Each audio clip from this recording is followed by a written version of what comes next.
Hello and welcome to the activity Move to Sounds. This activity is really great for students to actually connect what it is to move their body to a sound, but also memory and focus, collaboration. There's two parts of the activity you can do. The first part, which is a very short activity that kind of gets the energy going in the room, and this is great if you're midday and just need a 10-minute break.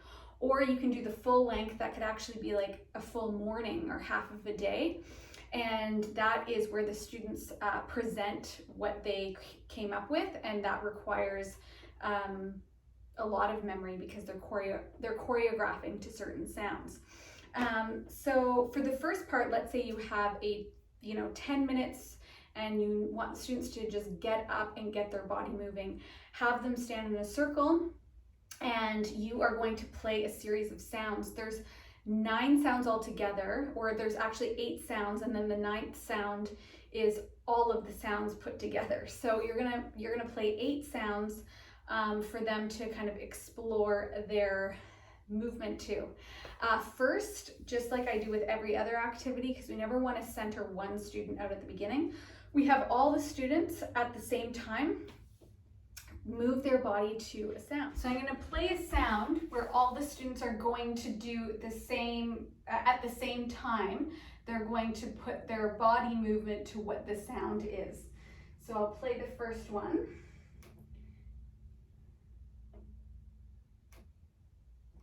And you can allow them to repeat it 3-4 times. They're going to have to listen to it the first time.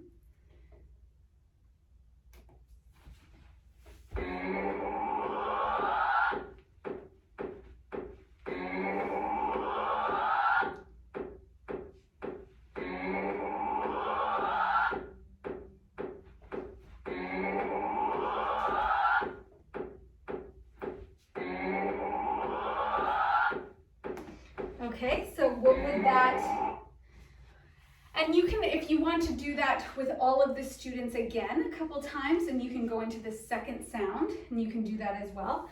So let's try the second sound. And again, you get these sounds in your toolkit. If there's other sounds that you want to explore with, that is perfectly fine as well.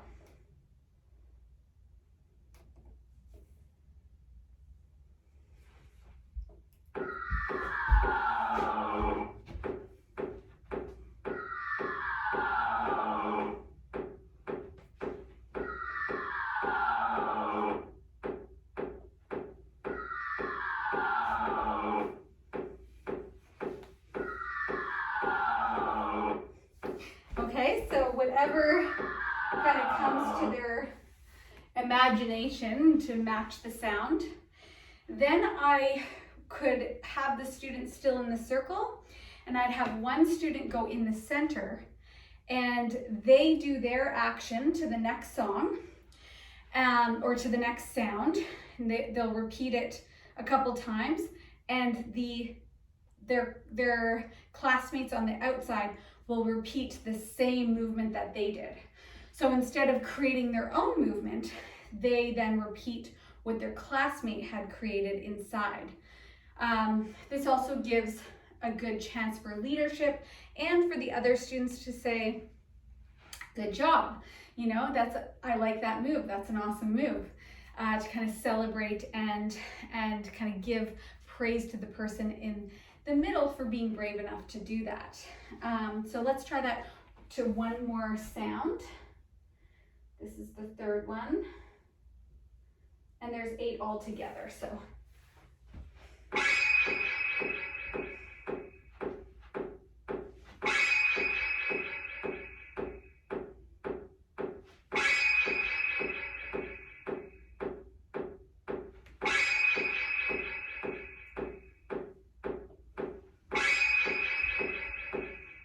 Okay, so again, kind of a fun movement. So you can stop after you do all 8, and that's kind of the fun 10-minute movement segment in the morning to kind of get the energy going.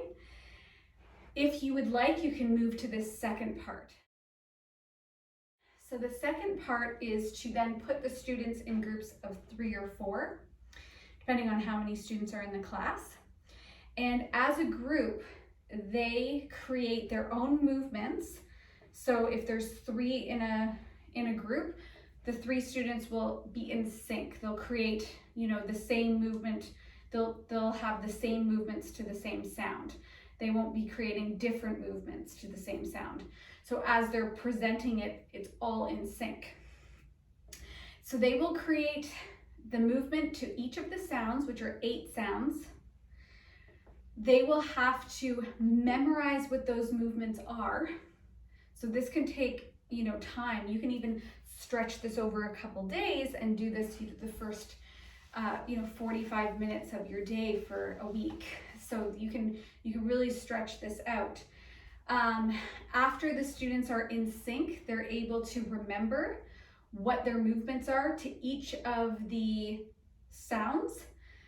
They then put it in to a choreography piece, so then one dance piece, and they present that to their class. So the 9th song within the toolkit is all of those sounds put together. So number 9 is Silly Sounds Combo. And the students would then perform.